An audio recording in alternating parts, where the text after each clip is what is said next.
Sade, how are you? Hello, I'm good. How are you? Hi, nice to meet you. Hi, Juliana. nice to meet you, Have Sade. a seat. Thank you. Hi, so I see that you wanted to be interviewed for one of our lead teachers positions. Yes, ma'am. Okay, so I'll just go over what our company entails. At Cadis Academy, um, our missions is to serve families by giving parents the freedom to work with peace of mind that their children are safe, stimulated, and loved. And also, the organization vision focuses on a lifelong commitment to empowering young minds to grow into confident and productive citizens. Okay? Yes, ma'am. Okay. Hi, I would just like to let you know that we also are very big on making sure that our students, as were mentioned before, are safe, stimulated, and loved. And so we would love to see your experience and hear a little bit about yourself and your experience in childcare before this. Yes. Okay, so my name is Miss Grant, and I am the director of Cadis Academy. And I'm Gianna Genti, and I am part of the main managers leading the team of 3 to 4 year olds. thank you. All right, so we're just gonna you can relax yourself. I'm gonna give you the informalized questions. I just wanted to shoot out some scenarios to you. Um, at Cadis Academy, we really value the safety on our students, okay? And we want to make sure that we give our parents a peace of mind when they drop off their students. So, with that being said, if a parent from Grayson community drops off their child crying and feels guilty leaving, what do you say to do or give them peace of mind of their work day? Well, I will give the parents a peace of mind by providing them a schedule of our day, and I will make sure that I comfort the child and I keep her close to me, and I make sure that I give her words of affirmation, and I show her around the classroom, show her around her friends, and I introduce her to all of her friends and make her feel welcome. Have you ever been in this position before where you had to really take care of this with an infant before, with a Yes. parent? Yes, I have. Can you give me one of those scenarios where you had to deal with a parent who was uneasy leaving their child and they were kind of worried and they called back the center, checking in on their child? What was your position at that point?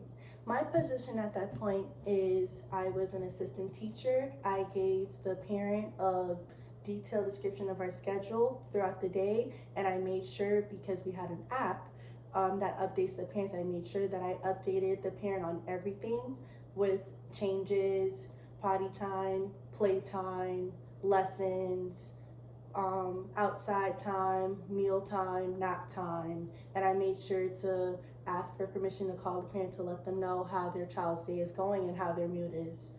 Okay, so how did that feel? That parent felt? How do you think that parent felt at the end of the day? By the end of the day, I truly believe that the parent felt very reassured and she felt more at ease and more comfortable with her child being in my care. And if I could feed off of that Yes. question, Mhm. how would you deal with a parent who expresses a concern to you about their child, whether in infant care or maybe in a 3 to 4 classroom where you might be placed? How would you address that parent's concerns and let them know that our company's values are assured when their child is there? I will remind them that Cadence Academy ensures safety and it provides all families a peace of mind throughout the day. Wonderful, thank you. Okay, so tell me something. Walk me through a day when you created a fun, engaging lessons with your kid and how you felt that that scenario played out that day. Well, one of my favorite scenarios is when I had my preschool kids, we made homemade bird feeders. So we use sun butter, we use cones, we use bird seeds, we use seeds, and it's a hands-on activity. So all of our kids were able to participate hands-on. They were able to roll the empty toilet paper rolls in the sun butter, and they were able to put it onto the bird seeds, and then they were able to get a rope, tie it, and we place it outside on the fence. And each day we logged in to see if there were any birds that were eating any of the bird seeds. And the parents absolutely loved it. They commented every day telling me that their kids were going home saying, "Mommy, Daddy, I made a bird feeder. Can we make one at home?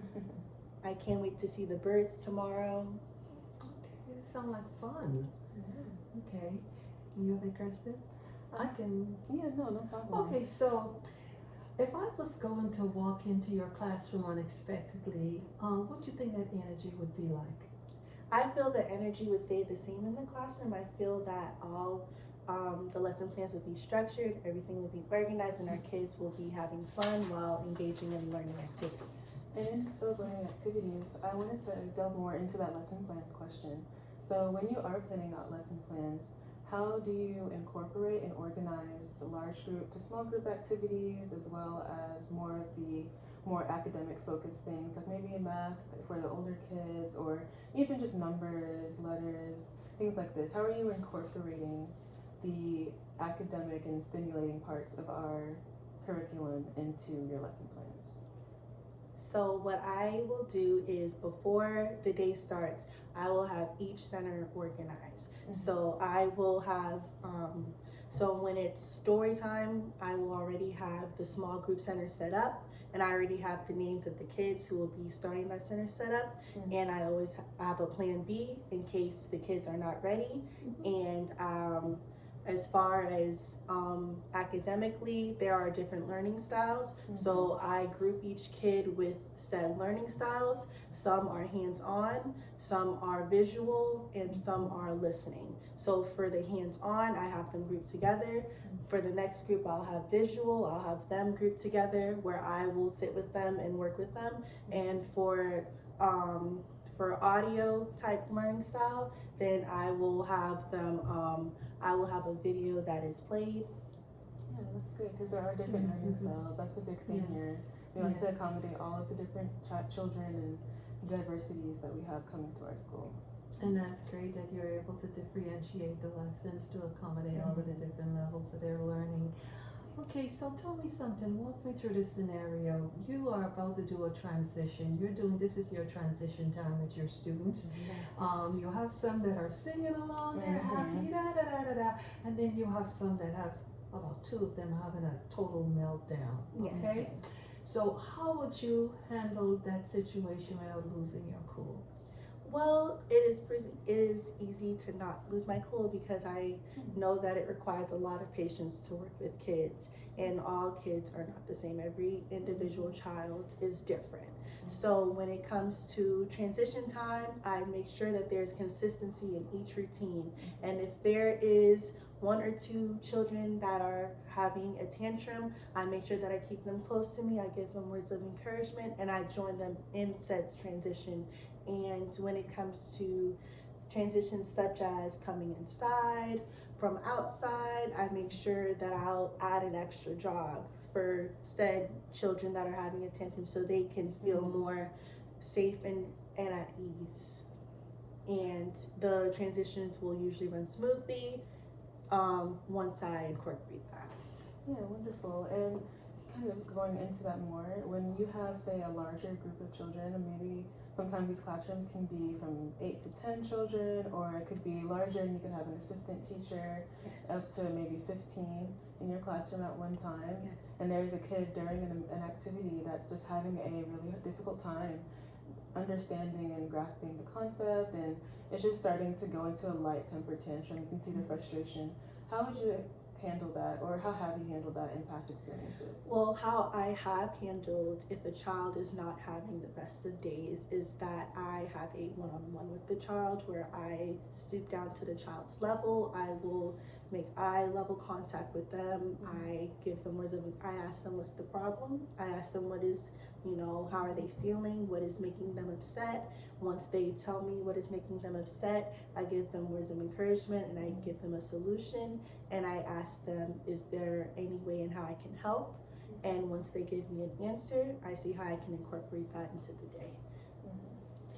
Okay, so you have a shy student that comes into your class and they're so, introverted and they're separated from the crew. How would you help that child acclimate to the other students that are in your classroom? or what is it that you will do in order to help that child build their social interaction, even with other activities in the classroom? Well, what I love to do is I absolutely love to have teach about respect and being kind to our friends, and I love to sing songs, dance, and I love to play music and games where we encourage kids to work with one another. If there's a shy kid who isn't sure how to approach other kids, I encourage the other kids to maybe try to help them if it's with cleaning up, maybe if they need a partner in a game. I encourage them, hey, Tommy seems to not have the partner, would anyone like to be his partner? I always make sure to just keep an eye on our friends and just make sure that, you know, they feel at ease and, you know, they feel safe and secure in the classroom. So here at Cadis Academy, we emphasize strongly on improvements and also high educational standards for our students. Tell me something about a feedback that you receive that you turn around and build upon in order to make some type of improvement in your work ethics. So one feedback that I did receive was that a very long, maybe my first year, a parent was concerned that the kids were having more fun than learning. So how I incorporated this in, I made this a turnaround was with every single activity.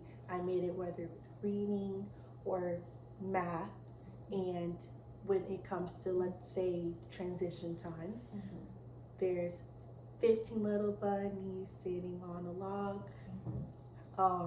You know, just make it into a song. We count down from 15 to 14 to 13. The kids are counting along.